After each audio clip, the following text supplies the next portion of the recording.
In the spring of 1901, a Greek sponge diver surfaced off a small island in the Aegean and told his crew he had seen a pile of dead bodies on the seabed. He was frightened, and he was wrong. What he had found were bronze and marble statues, scattered across the wreck of a ship that had gone down around 2,000 years earlier. The divers hauled up what they could. Among the crates that reached Athens was a shapeless lump of corroded bronze, roughly the size of a large book. Nobody paid attention to it. It sat in a museum for months, quietly drying out and cracking open. In May of 1902, an archaeologist named Valerius Stais looked at the split in that lump and saw something that should not have been there. A gear, a precisely cut bronze gear wheel, with teeth, inside a Greek shipwreck from the 1st century before Christ. What that lump turned out to contain has been studied for more than a century by physicists, historians, and engineers. It has been X-rayed, kineticate, scanned, and rebuilt from scratch. And the more precisely it is understood, the harder it becomes to explain. In the next few minutes, we're going to show you exactly what the official account of this object gets right, and then the specific thing it has never been able to account for. One detail in particular was only revealed by a scanner in 2005, and it is the reason serious researchers stopped calling this a curiosity and started calling it a problem. Here is what the object actually is, established through decades of careful work. The Antikythera mechanism survives as 82 corroded fragments containing at least 30 interlocking bronze gears. Some of the gear teeth are around 1 millimeter across. It is not a clock. It is a geared astronomical calculator, a hand-cranked machine that models the sky. The first person to establish this properly was Derek de Solla Price, a physicist and historian at Yale, who published his X-ray analysis in 1974 under the title Gears from the Greeks. He showed that turning the input crank drove a train of gears that tracked the positions of the sun and moon against the zodiac. Later work, using far better imaging, went much further. A research team led by Tony Freeth, working with the Antikythera Mechanism Research Project, published findings in Nature in 2006 based on high-resolution computed tomography. The scans revealed roughly 2,000 characters of Greek text inscribed on the mechanism's surfaces, effectively a user manual, corroded into the metal. Read together with the gearing, they showed that the device tracked the 19-year metonic cycle that reconciles the lunar and solar calendars, predicted solar and lunar eclipses using the 223-month Saros cycle, and even carried a dial marking the 4-year cycle of the Panhellenic Games, including the Olympics. Now, the official explanation for how such an object could exist. And it is a good one, better than most people who cite this object seem to know. The argument runs like this. The Antikythera mechanism is not an anomaly. It is the surviving product of a real, documented Hellenistic tradition of mechanical astronomy. We have written evidence.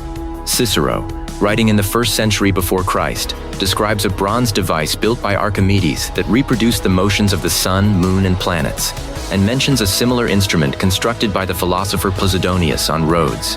The Greeks had the mathematics. They had the astronomy, including the work of Hipparchus on the irregular motion of the moon. So a geared calculator is not a mystery visitor from nowhere. It is the one physical example that happened to fall into the sea and be preserved, from a craft tradition that the texts tell us existed. That is the Steel Man, and it holds up on the question it was built to answer. It explains the astronomy. It explains the intent. Here is what it does not explain. Stay with us, because the problem is not the knowledge, it's the tool-making. Inside the mechanism is a component that separates it from every other object surviving from the ancient world. The moon does not travel across the sky at a constant speed. It moves faster at some points in its orbit, and slower at others, an effect caused by the elliptical shape of that orbit, though the Greeks had no concept of an ellipse. Hipparchus had produced a mathematical model that described this variation. The builder of the Antikythera mechanism did not just know that model, he mechanized it. The device contains a pin and slot arrangement mounted on an epicyclic gear train, one gear riding on another, with a pin from one engaging a slot in the other, slightly off-center. As the assembly turns, that offset causes the output to speed up and slow down in a smoothly varying cycle. It is a physical brass and bronze analog of an astronomical equation. It converts a theory about the heavens into a moving part. That is not a clever piece of astronomy. That is a leap in mechanical engineering, and it is the single most sophisticated thing in the object. And now we come to the thing that has never been resolved. A mechanism this refined does not appear from nothing. Gear teeth cut to roughly a millimeter, meshing across 30 wheels without seizing, requires a mature workshop tradition, a way of dividing a circle accurately, a way of cutting teeth to a consistent profile, files and cutters capable of that precision, and, crucially, generations of failed attempts that taught the craftsman how. Every technology of this class leaves a trail behind it. Prototypes, simpler versions, broken parts, copies made by lesser workshops. There is no trail, not behind it, and not in front of it.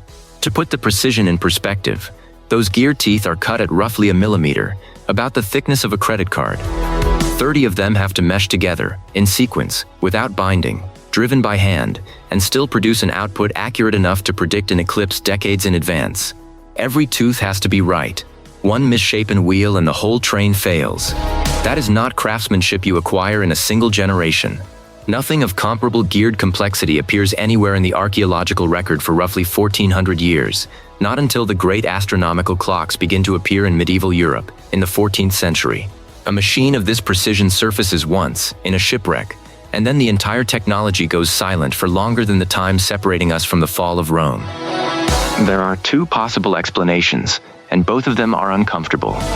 Either the predecessors, the successors, and the entire workshop tradition existed and have vanished completely from the record, every single one of them, across centuries, leaving not one identifiable fragment, or our model of what ancient craftsmen were capable of, is simply wrong, and the Antikythera mechanism is not the peak of a tradition, but a glimpse of a capability we have systematically underestimated.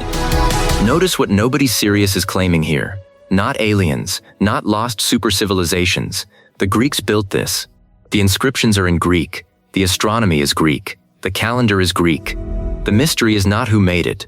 The mystery is that a manufacturing capability of this order left behind exactly one object. And this is where a single researcher's obsession becomes the most important evidence in the case. Michael Wright, a former curator of mechanical engineering at the Science Museum in London, spent years doing something that most academics did not attempt. He built it, working from the fragments and the imaging. Using techniques available to an ancient workshop, he constructed physical working models of the mechanism, including the planetary gearing that others had only theorized about. They work. You turn the crank, and the sky moves. That matters more than it might sound. It rules out the easy escape route. If the reconstruction had failed, if the gear train had jammed, or the ratios had produced nonsense, the object could have been dismissed as an ambitious failure, a beautiful thing that never quite functioned. It functions. Wright's models demonstrate that the design is not merely elegant on paper, it is sound engineering, executed correctly, by someone who knew exactly what he was doing, which brings us back to the hardest question in the whole case.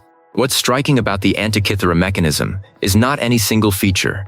It's the shape of the silence around it. We have the object, we have the inscriptions, we have working reconstructions and detailed CT scans, and a century of scholarship. We know what it did, how it did it, and roughly when it was made.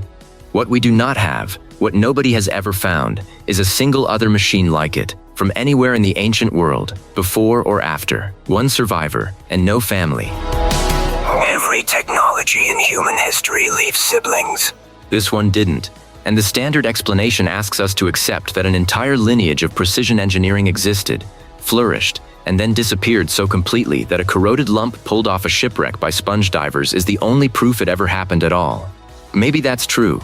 It's the most likely answer we have, but it should bother us more than it does. So here's what we want to know from you.